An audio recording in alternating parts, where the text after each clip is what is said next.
Hello किसान भाइयों, नमस्कार। कैसे हैं आप। YouTube channel smart fish farming में आप सभी का स्वागत है। मैं मत्स्य पालक, आपका दोस्त, आपका भाई आशीष यादव। किसान भाइयों, जैसा कि आप सभी जानते हैं कि तालाब में बच्चा डालने से पहले कुछ वाटर ट्रीटमेंट किया जाता है।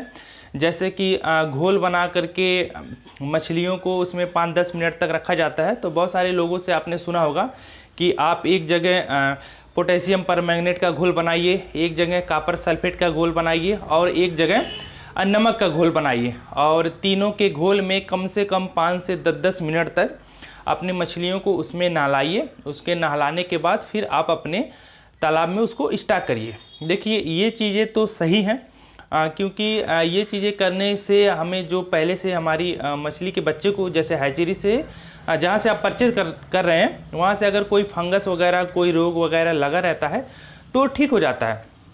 और किसान भाइयों, लेकिन आप लोग सोचते होंगे कि इतना सारा जैसे कि एक जगह कॉपर सल्फेट का घोल बनाना, एक जगह पोटेशियम परमैंगनेट का, एक जगह नमक का घोल बनाना, तो कितना मुश्किल होता है। आप ये सोच सकते हैं कि जब तालाब बनने के बाद उसमें गोबर वगैरह डाल करके उसकी जुताई किया जाता है, उतना करने में ही बहुत मुश्किल होता है, बहुत परेशानी होता है। जैसे देखिए, कहने को तो होता है, जैसे कि हमने वीडियो बना रहे, कहने को तो हम कुछ भी कह सकते हैं, आप कॉपर सल्फेट बनाइए, तीनों बनाइए, बना करके डालिए। लेकिन ये होता असल में जब उसको हम लोग करते हैं तो बहुत मुश्किल होता है। कहना आसान है लेकिन करना बहुत मुश्किल होता है। तो किसान भाइयों, हम आपको बता रहे हैं इस वीडियो में कि अगर आप इन तीनों का घोल ना बना पाएँ तो इसमें से किस एक चीज़ का घोल बना करके अपनी मछलियों को नहलाएं जो इन तीनों में सबसे बढ़िया है। तो किसान भाइयों, इन तीनों में अगर आप कॉपर सल्फेट का घोल नहीं बनाएंगे तब भी चल जाएगा, अगर आप नमक का घोल नहीं बनाएंगे तब भी चल जाएगा। हो सके तो पोटेशियम परमैंगनेट का घोल जरूर बनाइए, क्योंकि पोटेशियम परमैंगनेट फंगस संबंधी जितने भी प्रकार के रोग होते हैं ये सभी रोग को ठीक करता है। और ज़्यादातर ये होता है कि मछलियों में फंगस रोग ज़्यादा लगा रहता है, तो फंगस रोग ठीक करने में बहुत महत्वपूर्ण भूमिका निभाता है ये पोटेशियम परमैंगनेट।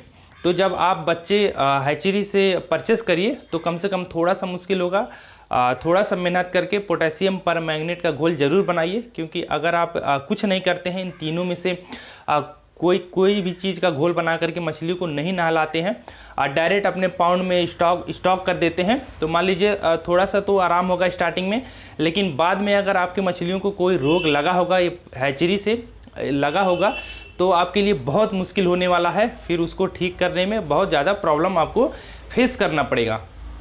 तो इसलिए किसान भाइयों, कम से कम पोटेशियम परमैंगनेट का घोल जरूर बनाएं। पोटेशियम परमैंगनेट का घोल बना करके 5 से 10 मिनट तक आप उसमें मछली के बच्चे को रख दें, उसके बाद आप डायरेक्ट तालाब में स्टॉक कर दें। देखिए, अगर आप घोल नहीं भी बना सकते हैं इन तीनों का, तो क्या करिए, कम से कम पोटेशियम परमैंगनेट अपने तालाब में पोटेशियम परमैंगनेट का छिड़काव कर दीजिए, पोटेशियम परमैंगनेट। और आप सोच रहे होंगे, अगर हमने तो बच्चा डाल दिए हैं इन तीनों में से, या जो तालाब में पोटेशियम परमैंगनेट का छिड़काव किया जाता है वो भी नहीं किया, तो ठीक है, अगर आप नहीं किए तो भी चल जाएगा। आप बच्चे डालने के बाद पोटेशियम परमैंगनेट के घोल बना करके अपने तालाब में छिड़काव कर दीजिए। कोई फंगस वगैरह रहेगा तो ठीक हो जाएगा।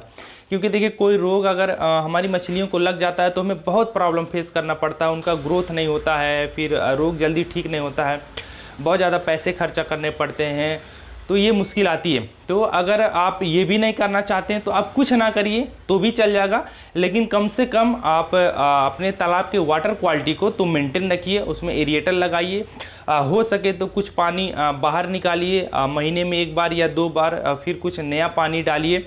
जैसे 20-30% पानी आप 15 दिन पे निकाल दे रहे हैं और 20-30% नया पानी डाल दे रहे हैं, तो भी देखिए आपकी मछलियों को कोई रोग नहीं लगेगा।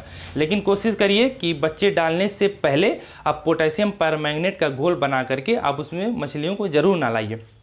देखिए, अब और आप ये भी कर सकते हैं कि जैसे बच्चे डालने से पहले आप तालाब में भी पोटेशियम परमैंगनेट डाल करके उसमें फिर बच्चा स्टॉक कर सकते हैं।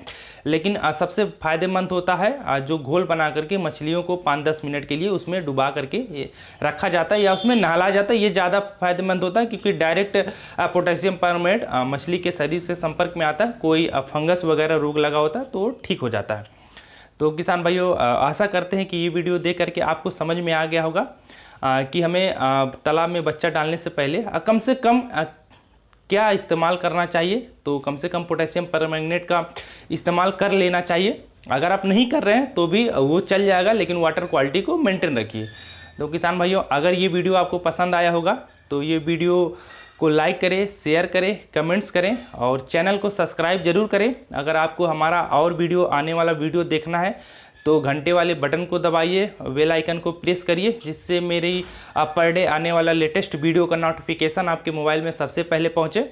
और किसान भाइयों, हमारा भी फॉर्म लगभग तैयार हो चुका है। एक से दो दिन 3 दिन का केवल काम है। उसके बाद सारी चीज़ें हम दिखाएंगे कि कैसे पोटेशियम परमैंगनेट के घोल में कैसे मछलियों को डुबाया जाता है, फिर कैसे बच्चे को स्टॉक किया जाता है। सारी चीज़ें आपको दिखाएंगे बस 2-3 दिन बाद। और किसान भाइयों, अगर आप मछली पालन से संबंधित या इस वीडियो से संबंधित कोई भी जानकारी आप हमसे कांटेक्ट करके मोबाइल नंबर से प्राप्त करना चाहते हैं, जैसे आपको नहीं समझ में आ रहा तो आप हमारे पास कॉल भी कर सकते हैं। हमारा मोबाइल देखिएगा नीचे स्क्रॉल में चलता होगा, वहाँ पे लिखा है कि आपको कब कॉल करना है, और हम आपको अपना नंबर बता भी देते हैं। हमारा मोबाइल नंबर है 6386082704, यानी 6386082704। तो किसान भाइयों, अभी के लिए आपसे विदा लेते हैं। कल एक नए जानकारी के साथ आप सबके सामने फिर उपस्थित होंगे। तो अभी के लिए नमस्कार, धन्यवाद।